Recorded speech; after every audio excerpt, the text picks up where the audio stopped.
Kia ora and talofa geniuses, Jazz here, and welcome back to the Abj Sports Opinions show. Tonight we're covering the NBA, NRL, Super Rugby, and of course the State of Origin. So in the next 10 seconds, I'm going to introduce you to Lucas, and we will get started. Okay, here we go.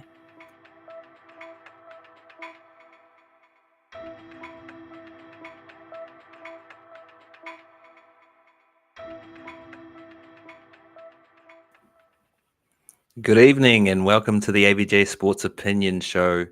We're here dissecting all the last week's sports in the Southern Hemisphere and beyond, so you don't have to. So what do you got up there first? So we've got NBA Finals. Oh. What are your highlights for the NBA Finals so far? So NBA Finals. I had picked a team in the East and a team in the West to make it all the way to the conference finals, or to make it all the way to the NBA Finals against each other. I was 1 out of 2. The New York Knicks pulled up short and lost to the Indiana Pacers in 6 games yesterday, I think it was. OKC went through against Minnesota pretty handily in 5 games. OKC is still my pick to win the whole thing. That NBA Finals series against the Pacers starts here on Friday. But it should be a pretty good series. Tyrese Halliburton has been on fire lately for the Pacers.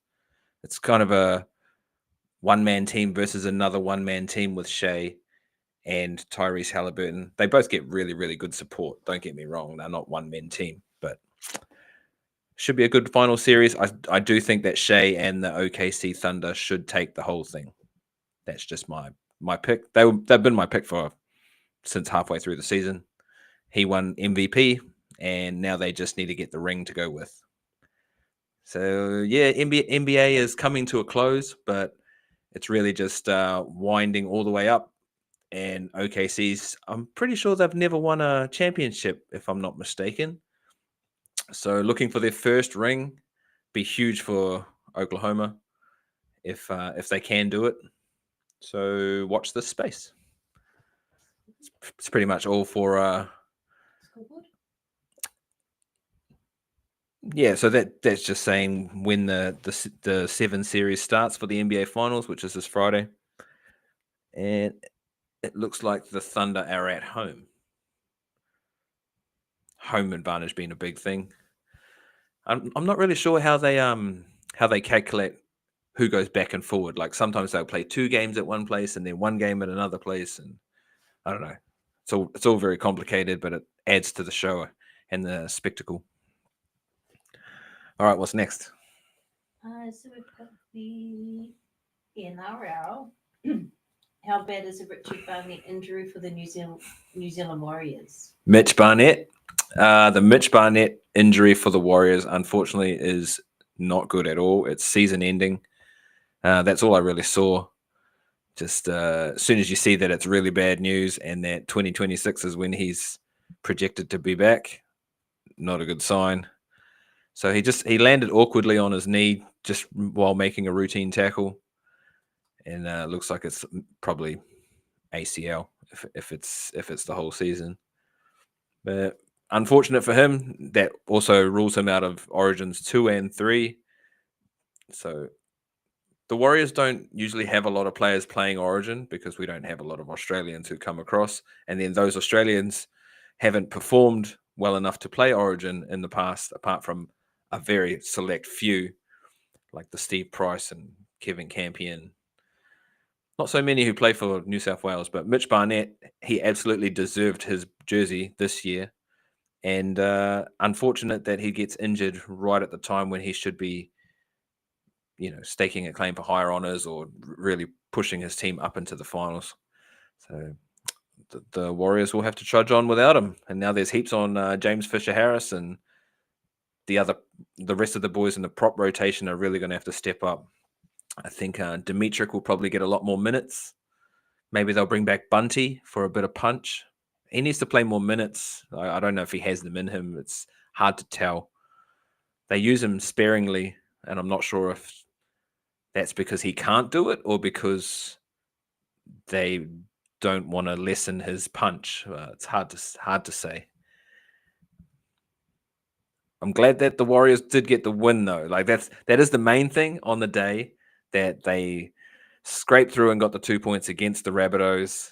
Well, what else can you say about that? It's a fucking heart attack every other week with these guys. They go out to a massive lead, and then Metcalf looks like an absolute world beater. Like, in one half of football, he can look like the next Nathan Cleary, and then look very, very lost in only a few minutes later. So he's still getting a grasp on the game. It's all good. But yeah. Prone to a few high blood pressure moments. The leaderboard. Hopefully the Warriors still up there with a not so good points differential, but that's okay. So the Raiders, they played in the last game of the round yesterday against the Roosters. The Roosters went out to a massive lead, and the Raiders ran them down and won right at the very end, doing it in true Raiders fashion. And so leapfrogging the Warriors once again. So the Warriors languishing back in third place. Bulldogs didn't play because they had the bye. And who do they have this weekend? I think the Bulldogs have a hard game this weekend. Don't recall against who, but there's some, because of the origin period going through all this, there's some really, really big games coming up. Oh, the Raiders are playing the Eels? Okay. Well, they're not a world beater team, but Moses is getting them going in the right direction. So I'm looking for a team to upset the Raiders. Calling all comers. We're beating the No, the Bulldogs are playing the Eels. Okay, so that game is like a rival game. Those two teams are like neighbors. Sorry, who did you ask? The Raiders. They're playing the Rabbitohs. Oh, Mitchell. How good did Latrell Mitchell look?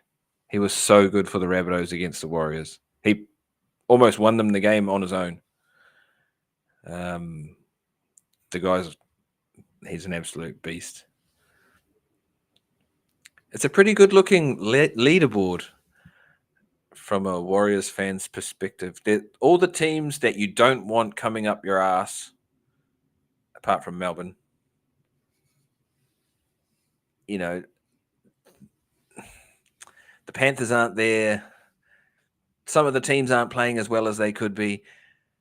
And luckily or unluckily, straight after Origin 2, the Warriors get the Panthers at Go Media in round 16. So after coming off a bye too. So hopefully Isaiah Yeo and Nathan Cleary are nice and banged up from a Queensland whiplash effect, and they either don't play that game or they don't play well. They go over to Go Media and then get twallocked. Something like that. Write my own script now. That's going to get us a ring. Let's do it. What else we got? That's enough about NRL. State of Origin. Oh my gosh. Yeah. So the Blues won. And they did it in Queensland, out-muscling them. It never really looked like Queensland was going to win this game. So it's going to be a very uphill battle to get back in the series and try and win game 2 and then subsequently game 3. But I just think across the board, the Blues probably just have a better team on paper.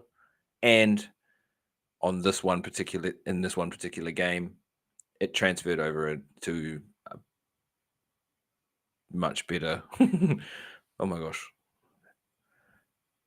A much better performance, the team performance. Zach Lomax was good. He's quite a special athlete, that guy. Good hands, really good in the air, and then incredible goal kicker as well. So can't say I've been a big fan of him up until this point in his career, but I appreciate what he's doing. The pass from Latrell Mitchell in this game was next level. Like a lot of highlights, even for a low-scoring game. Just really the state of origin blueprint, which is really, really intense, fast rugby league. Crowd going absolutely nuts the whole time. Real one-eyed parochial crowd. And then really, really good rugby league played by the best people at the top. But yeah, 18-6 and never really looked in doubt. If you thought any different, chuck it in the comments. See what we think. What do we got next? Yeah, so the rugby, Super Rugby? Super Rugby. Did Moana Pacifica make it to the final? Oh, they went agonizingly close. Unfortunately, Moana Pacifica and Arisavia did not make it to the finals. They had a real big push, and after beating the Blues a couple of weeks ago, they really stumbled the next 2 weeks, and it hurt their prospects hugely. So they were trying to get into that last 6th spot, and they didn't make it, unfortunately. They got pretty handily beaten in the end in the wet against the Hurricanes on the weekend. But it looks like the end of a long season for a team that really, really dug in and tried hard. And man, 2 whole countries were on their back. So I was hoping they could do it even against the Chiefs, who were my team. So unfortunate that they couldn't quite get there. But if you think back in the early, like round 1, they let in an 80-meter try to lose that game to the Force in Perth. So if they win that game, the whole season kind of looks different. They lost a few games that they probably should have won right at the beginning of the season, and they were just playing catch up for a little too long. But really good team atmosphere throughout the whole thing. So going forward, I think this will do wonders for their confidence and supportive fan base and all of that. I think that it's good for World Rugby having Moana Pacifica represented so highly. It's good. They didn't quite make it, so the Chiefs ended up qualifying first by beating the Highlanders on Friday night. It was a bit of an ugly game, but they got it done in the end. And then straight after that game, the Crusaders beat the Brumbies in Canberra, and that game was super close. It went right down to the wire. And if I'm being honest, the Brumbies probably should have won. And I'm looking at the Brumbies thinking they'll be back, and I hope they don't. They don't bring that really, really big game against the Chiefs. So the Hurricanes have them this weekend, and they have to go to Canberra as well in the cold. And not that the Hurricanes wouldn't be used to the cold, being from Wellington, but they have to go to Canberra in the last game. Crusaders against the Reds in the first game, and then Chiefs against the Blues. I'm not sure how this whole 6-team knockout system works. Whether the Chiefs and Crusaders get a life if they lose or something like that, but either way, the Chiefs will have a home game all the way to the final if they win. That's all I know, being the top qualifiers. But Super Rugby heating up, and it's nice to see. Like, it's on my radar now. It wasn't on my radar earlier in the season. I was just kind of real meh about it. The rugby was good, and I still wasn't giving myself to the product because it wasn't grabbing me. Now, with the narrative of the Moana Pacifica and finals coming, and I'm wary of the Brumbies. I'm always wary of the Brumbies. Ever since George Gregan and Stephen Larkin, I've been wary of the Brumbies. So, yeah. And with an eye looking forward to the All Blacks Bolter watch, I do think that Tawai from the second 5 from the Highlanders might get a bolter look for the All Blacks. So watch this space. There's lots going on in rugby and rugby league. Yeah, let's just keep our ear to the ground and keep dissecting this good sport. What else do you got, babe? That's pretty much it for sport. Any predictions coming up over the next week? Predictions over the next week? Oh, if the Warriors can get it done against the Sharks, I would be very, very happy. That's a prediction that I would love to see come true. Is it a prediction or a wish? It's a fruition. Well, we can just give it the jazz hands and hopefully send all the boys some love. That's us for another week, whānau. And we will catch you next week. Thanks for tuning in and see you next time.